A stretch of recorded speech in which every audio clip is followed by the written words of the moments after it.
Hello everyone. स्वागत है आप सभी का स्टेप टू सक्सेस क्लासेस में। यूपी पीसीएस की परीक्षा आने वाली है प्रीलिम्स 2024। ये परीक्षा 17 मार्च को आयोजित की जाने वाली है। ठीक है, इसी परीक्षा को ध्यान में रखते हुए हमने करंट अफेयर्स की सीरीज स्टार्ट की थी। ठीक है, करंट अफेयर्स की पूरी सीरीज हम आपको प्रोवाइड कर चुके हैं, जिसमें 15 वीडियो हैं। हर एक वीडियो में 50 क्वेश्चन है, तो 700 से अधिक, कुल 750 क्वेश्चन जो है वो करंट अफेयर्स के हमने आपको ऑलरेडी प्रोवाइड कर दिए हैं। ठीक है, अब हम जो है रिवीजन क्लासेस चला रहे हैं। तो ये जो है वो रिवीजन का हमारा दूसरा वीडियो है। इस वीडियो में हम लोग डिस्कस करने वाले हैं कि जो वर्ष के महत्वपूर्ण सूचकांक हैं उसमें भारत की स्थिति क्या है, कौन सा संस्थान उन सूचकांकों को जारी करता है और विश्व की स्थिति इन सूचकांकों में क्या है। उसके अलावा जो भारत सरकार है, भारत सरकार के अंतर्गत काम करने वाली विशिष्ट एजेंसियां हैं या जो भारत के राज्य हैं, उनके द्वारा किस तरह के ऑपरेशन चलाए गए। इसके अलावा जो अंतरराष्ट्रीय और राष्ट्रीय सम्मेलन कॉन्फ्रेंसेस जो आयोजित की गई वर्ष भर के भीतर, उनकी चर्चा करेंगे। उसके बाद से जो ब्रांड एम्बेसडर, विभिन्न प्रकार की जो योजनाएं सरकार की हैं, उनके ब्रांड एम्बेसडर के बारे में भी इसमें हम चर्चा करेंगे। और जो इस वर्ष में, वर्ष 2023 में जो है वो किन किन देशों में नए प्रधानमंत्री या राष्ट्रपतियों यानी राष्ट्र प्रमुखों की जो नियुक्ति हुई है, चुनाव जीत के आए हैं या किसी अन्य तरह से हुई है, तो उन सबको भी हम इसमें डिस्कस करने वाले हैं। ठीक है, तो ये आपका क्या है, क्विक रिवीजन हो जाएगा। ये सारा जो है एक जगह पे कंपाइल है। इसके अलावा आप लोग जो है हमारी जो इसका एक हमने आपको ऑलरेडी वीडियो प्रोवाइड कर चुके हैं, जिसमें संपूर्ण खेल समसामयिकी, ठीक है, पिछले वर्ष की और अभी तक 15 फरवरी 2024 तक खेल के जो भी विशिष्ट जो है खेल पुरस्कार रहे हैं, खेलों की जो विशिष्ट उपलब्धियां रही हैं, वो समसामयिकी हमने आपको प्रोवाइड की है। इसके अलावा उत्तर प्रदेश विशेष का जो सामान्य अध्ययन है, ठीक है, उत्तर प्रदेश की ज्योग्राफी है, उत्तर प्रदेश में परिवहन, जल, मिट्टी, वायु, उसके बाद से जलवायु, ये सारा कुछ जो है हमने 2 वीडियो के माध्यम से चर्चा की है, वो भी देख सकते हैं। और एक हमने अलग से यूपी स्पेशल करंट अफेयर्स दिया है, जिसमें वर्ष भर की उत्तर प्रदेश में जो समसामयिक घटनाएं रही हैं उनकी चर्चा की है। तो ये आप वीडियोस भी जो है वो आप देख सकते हैं। एक हमने डेडिकेटेड प्लेलिस्ट बना रखी है यूपी पीसीएस प्री 2024 के नाम पे, उस प्लेलिस्ट में आपको ये सारे वीडियो मिल सकते हैं। इसके अलावा आप हमसे टेलीग्राम ग्रुप के माध्यम से और व्हाट्सएप के माध्यम से जुड़ सकते हैं। इस टेलीग्राम पे भी हम लोग जो है समय समय पर वो प्लेलिस्ट की लिंक शेयर करते रहते हैं। ठीक है, वीडियो डिस्क्रिप्शन में भी जो है हम आपको प्लेलिस्ट लगा के दे देंगे, तो आप वहां से भी वो सारे वीडियोस देख सकते हैं। ठीक है, तो स्टार्ट करते हैं अपने आज के वीडियो से। ये वीडियो जो है हमने क्वेश्चन आंसर फॉर्म में ना होके डिस्क्रिप्टिव फॉर्म में बनाया हुआ है। सबसे पहले जो हमने इसमें इंक्लूड किया है वो है विश्व के शीर्ष 3 सुपर कंप्यूटर। कई बार ये क्वेश्चन पूछा जाता है कि विश्व में जो है सबसे तेज super computer, fastest super computer जो है वो कौन सा है। तो सबसे तेज अभी जो है सुपर कंप्यूटर, उसका नाम है फ्रंटियर, और ये संयुक्त राज्य अमेरिका का कंप्यूटर है। दूसरा स्थान जो है वो अरोरा सिस्टम्स का है, ये भी अमेरिका का सुपर कंप्यूटर है।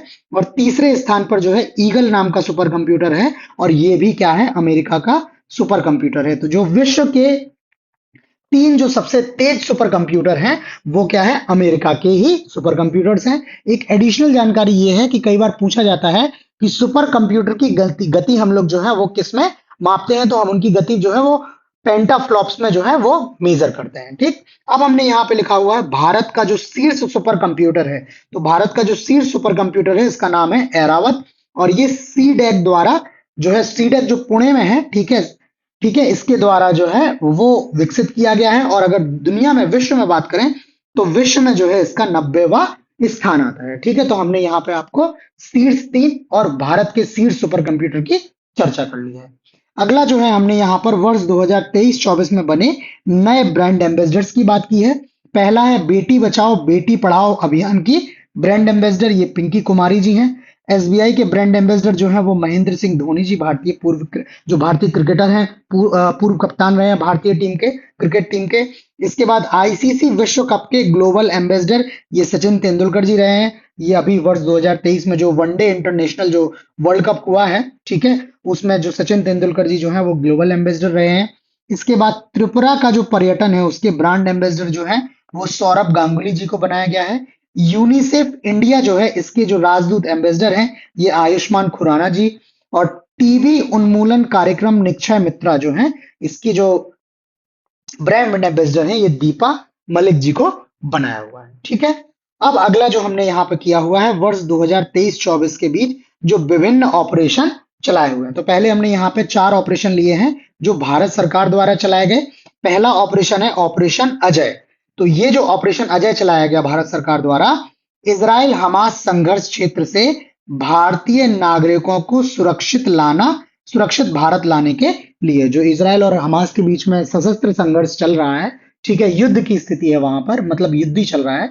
तो उस युद्ध के दौरान जो है, जहां पर जो इजराइल में भारत के नागरिक थे, उनको वहां से निकालने के लिए भारत सरकार द्वारा, भारत के विदेश मंत्रालय द्वारा ऑपरेशन अजय चलाया गया।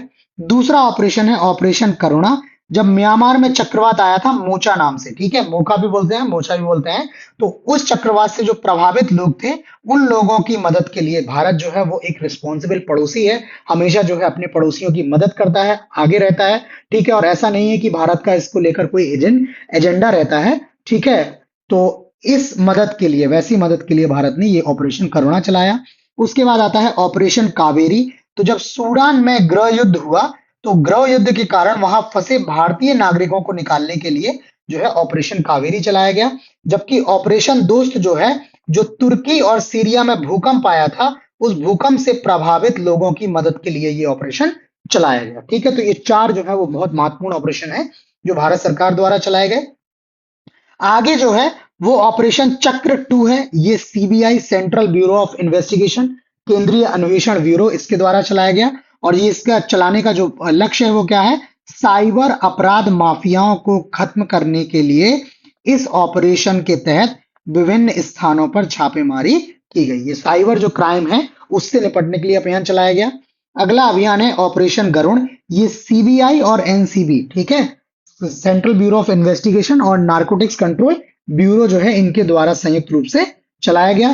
किस लिए, अवैध मादक पदार्थों की तस्करी नेटवर्क के खिलाफ, ठीक है, जो मादक पदार्थ है उनकी जो तस्करी होती है उसको रोकने के लिए। अगला है ऑपरेशन मेघ चक्र। ये भी सीबीआई द्वारा चलाया गया।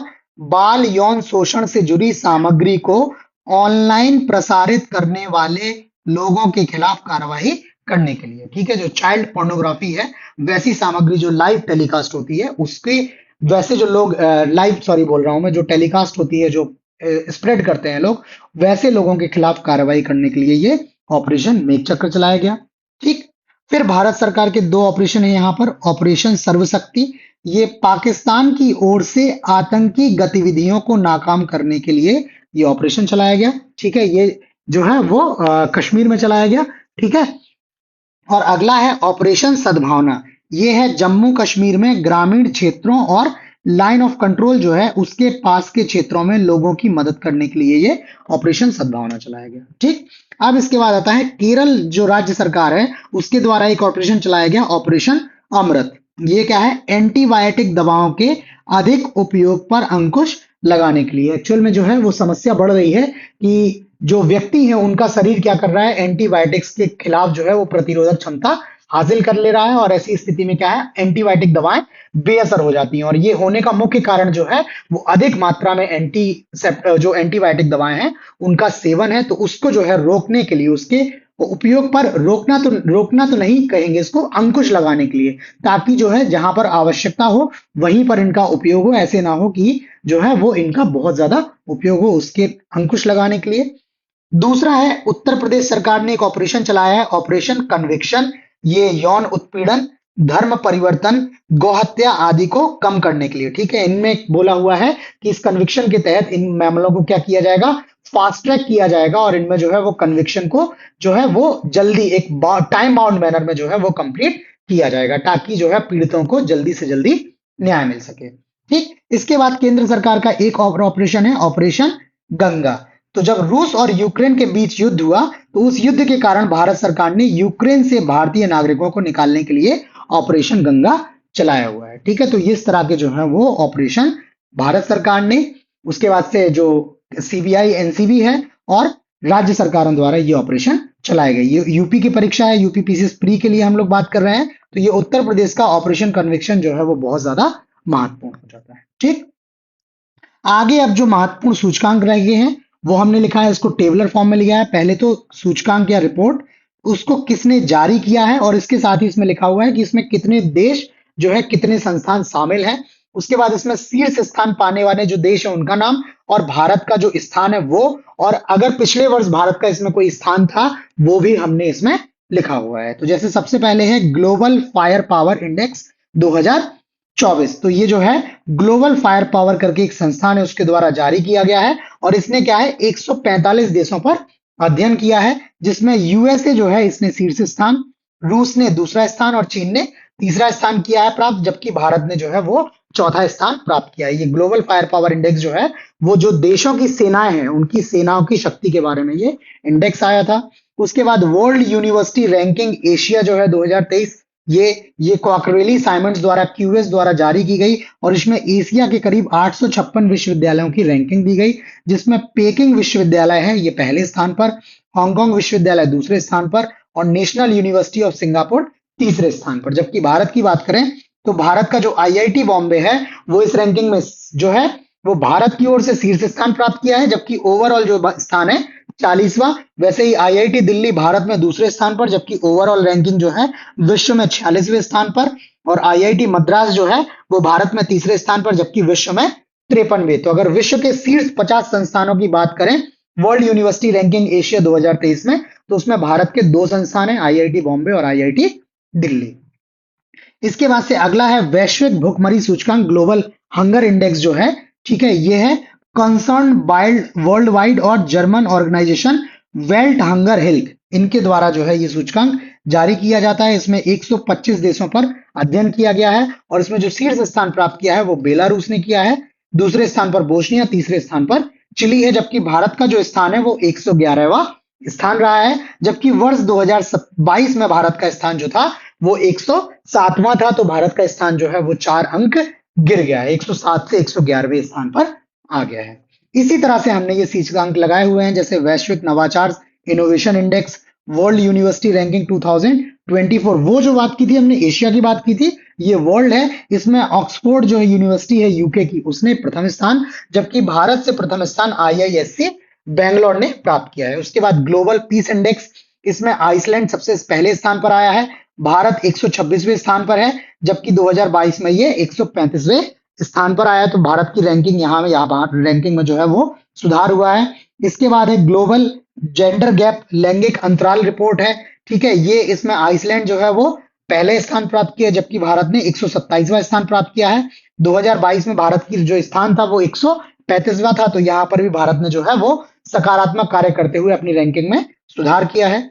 आगे इसी तरह से और लिखे हुए हमने पर्यावरण प्रदर्शन सूचकांक, global liveability index, world happiness report, जलवायु परिवर्तन प्रदर्शन सूचकांक, इस तरह से। अच्छा, ये इसमें मैं आपको बता दूं, यहाँ पे आप रैंकिंग देखेंगे तो 1 2 3 रैंकिंग नहीं है, 4 5 6 है। तो ये जो है इनके पैरामीटर्स हैं, उस पर कोई भी देश ऐसा नहीं है जो पूरी तरह से फिट बैठता हो। इस वजह से किसी भी संस्थान, किसी भी देश को पहला, दूसरा और तीसरा स्थान नहीं दिया गया। रैंकिंग चौथे स्थान से ही स्टार्ट हुई, और भारत जो है इसमें 7वें स्थान पर, जबकि 2023 में ये 8वें स्थान पर था। तो भारत ने अपनी रैंकिंग में सुधार किया है। भारत जो है वो जलवायु परिवर्तन को लेके कमिटेड है। भारत जो टारगेट सेट करता है, जो लक्ष्य रखता है, जो विश्व के सामने भारत की जो बात रखता है कि भारत इस तरह से जलवायु परिवर्तन की दिशा में काम कर रहा है, तो उन लक्ष्यों को भारत जो है वो कहीं ना कहीं पूरा कर रहा है, इनको सीरियसली ले रहा है, ठीक है। इसके बाद और कुछ इंडेक्स हैं, ह्यूमन फ्रीडम रिपोर्ट है, उसके बाद से अंतरराष्ट्रीय बौद्धिक संपदा सूचकांक, इंटेलेक्चुअल प्रॉपर्टी जो है, उसके बाद से विश्व डिजिटल प्रतिस्पर्धा रैंकिंग, ठीक। उसके बाद जो आ रहा है आपका निर्यात तैयारी सूचकांक, ये जो है ये भारत का अपना है, ठीक है, इन हाउस है, ये नीति आयोग ने जारी किया था, जिसमें तमिलनाडु जो है शीर्ष स्थान पर रहा है, महाराष्ट्र दूसरे और कर्नाटक तीसरे स्थान पर। इसके बाद है विश्व प्रेस फ्रीडम इंडेक्स, प्रेस स्वतंत्रता इंडेक्स, ये रिपोर्टर्स विदाउट बॉर्डर्स द्वारा जारी किया जाता है, जिसमें नॉर्वे ने शीर्ष स्थान प्राप्त किया है, जबकि भारत 161वें स्थान पर रहा है, और 2022 में भारत की स्थिति क्या थी, 150वें स्थान पर थी। तो माना जा, मतलब ये लोग ऐसा बोल रहे हैं कि भारत में जो है वो प्रेस क्या है, स्वतंत्र नहीं है, वो कई तरह के दबावों के भीतर कार्य करती है। हालांकि भारत जो है वो इन तरह की रिपोर्टों को जो है सिरे से खारिज करता रहता है, और कई बार जो है इनके इंडेक्स भी इस तरह से आए हैं जिसको जो है संदेहास्पद जो है माना जाता है, ठीक। इसके बाद वैश्विक आतंकवाद सूचकांक, ठीक। तो इस तरह से हमने ये सूचकांक यहाँ पर लगाए हुए हैं। थोड़ा सा हमने इनको जल्दी पढ़ा हुआ है, अगर आप लोग इनको लिखना चाहते हैं तो आप वीडियो को पॉज करके स्क्रीनशॉट ले सकते हैं। अदरवाइज हम जो है इन क्वेश्चंस को as it is PDF form में भी प्रोवाइड करते हैं, बहुत नॉमिनल सामने इसका कॉस्ट रखा हुआ है। अगर आप पीडीएफ लेना चाहते हैं तो ये टेलीग्राम का हमारा ग्रुप का यूजर नेम है, नीचे व्हाट्सएप नंबर है, तो आप टेलीग्राम या व्हाट्सएप के माध्यम से हम सब संपर्क करके वो पीडीएफ ले सकते हैं। ठीक है, आगे जो लिस्ट है इसमें जो है नए जो राष्ट्रपति नियुक्त हुए हैं वर्ष 2023-24 में, और किस देश की ये राष्ट्रपति हैं। ठीक है, संबंधित राष्ट्र तो नाम लिखा है, जैसे अब्दे अब्देल फतह अल सीसी जो है ये मिस्र के राष्ट्रपति बने हैं। मोहम्मद मुइज्जू जो है वो मालदीव के राष्ट्रपति बने हैं, और ये बहुत ज्यादा चर्चा में है क्योंकि इनका जो इंस्टेंस है वो एंटी इंडिया है। ये बोल रहे हैं कि भारत जो है इनको, भारत के जो सैन्य कर्मी वहां पर हैं उनको ये मुइज्जू जो है वो बाहर भेजना चाहते, मतलब ये भारत लौटने के लिए बोल रहे हैं। और इनका जो चुनाव का कैंपेन था वो भी क्या है, इंडिया जो है इंडिया के अगेंस्ट ही था, तो इस वजह से ये काफी चर्चा में है। नाम आप याद रखिएगा।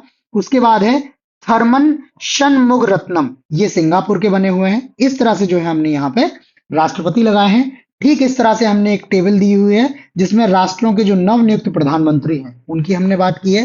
जैसे इसमें भूटान के जो नए प्रधानमंत्री बने हैं शेरिंग टोब्गे, नेपाल के जो प्रधानमंत्री बने हैं पुष्प कमल दहल प्रचंड जी फिर से जो है वो नेपाल के प्रधानमंत्री बन गए। तो इन सब लोगों के हमने नाम लिखे हैं जो हमें महत्वपूर्ण लगे। ठीक है, आगे है यहाँ पर प्रमुख सम्मेलन या समारोह। ठीक है, जो प्रमुख सम्मेलन हुए हैं, कॉन्फ्रेंसेस हुए हैं, वो लिखा है। पहला है एआई सुरक्षा शिखर सम्मेलन 2023, आर्टिफिशियल इंटेलिजेंस पर पहला सुरक्षा सम्मेलन है ये। ठीक, ये ब्रिटेन के बकिंघम शायर के ब्लेचले पार्क में आयोजित किया गया। 1 से 2 नवंबर 2023 के बीच में 2 दिवसीय सम्मेलन था, और इसमें 28 देशों ने ब्लेचले घोषणा पत्र को अपनाया हुआ है। ठीक है, तो इस तरह से हमने थोड़ी थोड़ी सी डिटेल इनकी इंक्लूड की है। अगला है अंतरराष्ट्रीय सौर गठबंधन की 6वीं सभा, 6th असेंबली, ये भारत मंडपम प्रगति मैदान नई दिल्ली में आयोजित की गई, और ये 30 अक्टूबर से 2 नवंबर 2023 के बीच, ये 3 दिवसीय हो गया, 30 अक्टूबर, 1 नवंबर और 2 नवंबर के बीच। अगला है 16वीं कृषि विज्ञान कांग्रेस 2023, ये राष्ट्रीय कृषि विज्ञान अकादमी जो है कोच्चि केरल में आयोजित किया गया 10 से 13 अक्टूबर के बीच में। ठीक है, 4 दिवसीय हो गया, 10, 11, 12, 13। ठीक है, और इसका जो मुख्य विषय था वो था सतत विकास लक्ष्यों को प्राप्त करने के लिए कृषि खाद्य प्रणालियों का परिवर्तन, ये जो है इसका थीम था। अगला है दिव्य कला मेला 2023, ये 15 से 24 सितंबर 2023 के बीच वाराणसी उत्तर प्रदेश में आयोजित हुआ। ये उत्तर प्रदेश की परीक्षा के लिए जो वो इंपॉर्टेंट हो जाता है, हो सकता है पूछ लिया जाए आपसे। अगला है तीसरा विश्व हिंदू कांग्रेस 2023, ये 24 से 26 नवंबर 2023 के बीच बैंकॉक थाईलैंड में आयोजित किया गया। इसका जो मुख्य विषय था वो था जयस्य आयतनम धर्मा। ठीक है, इसका जो है वो थीम था। इसके बाद है 5वां विश्व कॉफी सम्मेलन एवं एक्सपो 2023, ये 25 से 28 सितंबर 2023 के बीच बेंगलुरु कर्नाटक में आयोजित किया गया। इसका जो मुख्य विषय था sustainability through circular economy and regenerative agriculture, ये इसका जो है वो मुख्य विषय था। इसके जो ब्रांड एम्बेसडर रहे हैं रोहन बोपन्ना जी, और जो इसका शुभंकर या मस्कट रहा है वो कॉफी स्वामी, उसको नाम दिया गया है। ठीक है, अगला है ग्लोबल मिलेट्स या श्री अन्न सम्मेलन 2023, ये 18-19 मार्च के बीच नई दिल्ली में संपन्न हुआ, और इस अवसर पर जो आईसीएआर भारतीय कदन्न अनुसंधान संस्थान को वैश्विक उत्कृष्टता केंद्र घोषित किया गया। ठीक है, ये क्या है, centre of global centre of वो एक्सीलेंस, ठीक, इसको घोषित किया गया है। ठीक, अगला है 7वां अंतरराष्ट्रीय धर्म धम्म सम्मेलन 2023, ये जो है वो इंडिया फाउंडेशन द्वारा Sanchi university of Buddhist Indic studies के सहयोग से भोपाल मध्य प्रदेश में ये आयोजित किया गया। 3 से 5 मार्च 2030 के बीच का इसका आयोजन हुआ, और इसकी जो थीम थी वो थी eastern humanism for the new era, ये इसकी जो थी थीम थी। इसके बाद आता है 12वां विश्व हिंदी सम्मेलन 2023, ये विदेश मंत्रालय भारत सरकार द्वारा फिजी सरकार के सहयोग से देनाराउ आइलैंड कन्वेंशन सेंटर नाडी फिजी में आयोजित किया गया। फिजी का शहर है नाडी, वहां पर यह आयोजन हुआ। फिजी और भारत सरकार दोनों ने मिलकर आयोजन किया। 15 से 17 फरवरी 2023 के बीच में यह आयोजित हुआ, और इसका जो मुख्य विषय था वो था हिंदी पारंपरिक ज्ञान से कृत्रिम बुद्धिमत्ता तक, Hindi traditional language to artificial intelligence, ये जो इसका था थीम था। और इस 3 दिवसीय सम्मेलन का उद्घाटन भारतीय विदेश मंत्री श्री एस जयशंकर और फिजी के प्रधानमंत्री सितिवेनी रबुका द्वारा इसका जो है, राबुका भी पढ़ सकते हैं आप, ठीक है, इनके द्वारा जो है इसका उद्घाटन किया गया है। फिजी में जो है वो आपने अगर हिस्ट्री में पढ़ा हो, गिरमिटिया मजदूरी का एक जो है वो कॉन्सेप्ट आता है, तो बहुत सारे जो गिरमिटिया मजदूर बनकर फिजी में गए थे, तो वैसा इंडियन डायस्पोरा वहां पर बहुत बड़ा है और वहां पर ये विश्व हिंदी सम्मेलन का आयोजन किया गया। ठीक, आगे अब हमने जो है प्रमुख अंतरराष्ट्रीय सम्मेलनों की बात की है, जिसमें सबसे पहला है 19वां नेम नॉन अलाइनमेंट मूवमेंट, ठीक है, जो है वो लिखा है। ये शिखर सम्मेलन जनवरी 2024 में युगांडा में आयोजित किया गया और इसका जो विषय था साझा वैश्विक समृद्धि के लिए सहयोग को गहरा करना, और भारत की ओर से इसमें विदेश मंत्री एस जयशंकर शामिल हुए हैं। जो नेम जो गठन हुआ था, भारत इसके संस्थापक सदस्यों में है, इसलिए नेम जो है वो भारत की दृष्टि से महत्वपूर्ण है।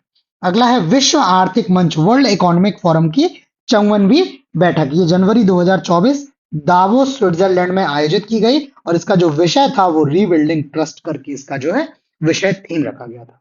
इसके बाद है 18वां G20 शिखर सम्मेलन, ये तो भारत ने ही इसकी अध्यक्षता की थी G20 की, सितंबर 2023 में नई दिल्ली में आयोजित किया गया और इसका जो विषय था वो था वसुधैव कुटुंबकम, one earth one family one future, ये इसका जो है वो थीम था। G20 जो है वो बहुत महत्वपूर्ण रहने वाला है, तो समय समय पर हमने आपको G20 कई बार बताया, लगभग हमने करंट में भी बताया है, फिर हम जो पूरे ईयर का करंट बनाया था उसमें भी बताया है, यूपी स्पेशल बताया है, तो उसमें भी जो G20 की बैठकें उत्तर प्रदेश में हुई हैं उनकी चर्चा की है।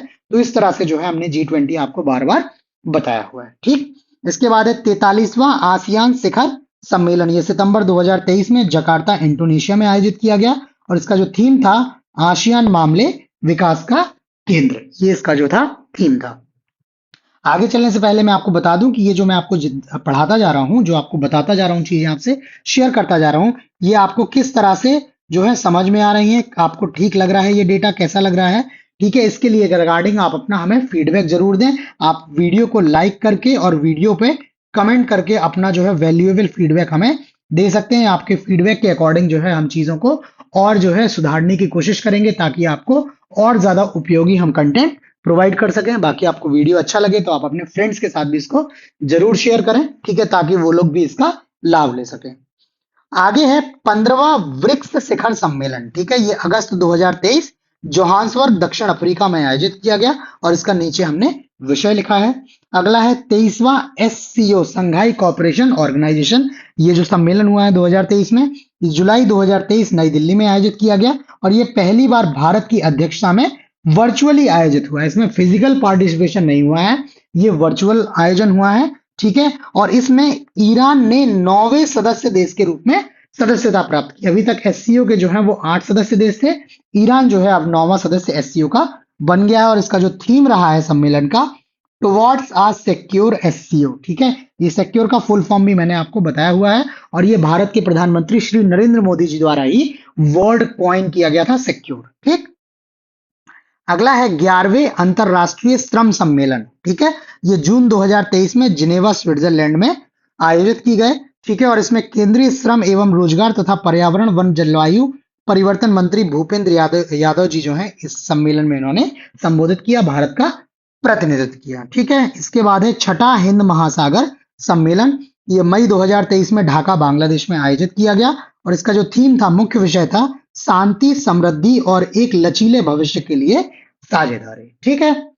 अगला है 49वां G7 शिखर सम्मेलन, ये मई 2023 में जापान के हिरोशिमा शहर में आयोजित किया गया, ठीक है। और इस सम्मेलन के दौरान भारतीय प्रधानमंत्री श्री नरेंद्र मोदी जी ने हिरोशिमा में महात्मा गांधी की प्रतिमा का अनावरण किया है, ठीक है। अगला है 42वां आसियान शिखर सम्मेलन, ये मई 2023 में लाबुआन बाजो इंडोनेशिया में आयोजित किया गया और इसका जो थीम था वो था ASEAN matters AP centre of growth. I think repeat हो गया, एक बार पहले भी मैं इसकी चर्चा कर चुका हूं, ठीक है, आसियान की, ठीक। ये जो है अच्छा वो 42वां था और ये 43वां था, ठीक है। अगला जो है हमारा वो है G7 पर्यावरण मंत्रियों की बैठक, ये अप्रैल 2023 में जापान में हुई है, ठीक है। और इसमें जो है इन्होंने 2035 तक पावर ग्रिडों को डीकार्बोनाइज करने एवं घरेलू बेरोक टोक कोयला बिजली को चरणबद्ध तरीके से समाप्त करना जो है इन्होंने घोषणा की है। इसके बाद है अंतरराष्ट्रीय आयुर्वेद महोत्सव, ये मार्च 2023 में हरिद्वार में आयोजित किया गया और इसका जो विषय था वो था पशु चिकित्सा और आयुर्वेद, ये इसकी थीम थी। ठीक है, तो आज के जो हम रिवीजन वीडियो में जो भी टॉपिक हमने आपको पहले स्लाइड में डिस्कस किए थे वो सारे इसमें कंप्लीट हो गए हैं। आपको ये वीडियो कैसा लगा प्लीज हमें लाइक करके कमेंट करके अपना फीडबैक जरूर दें।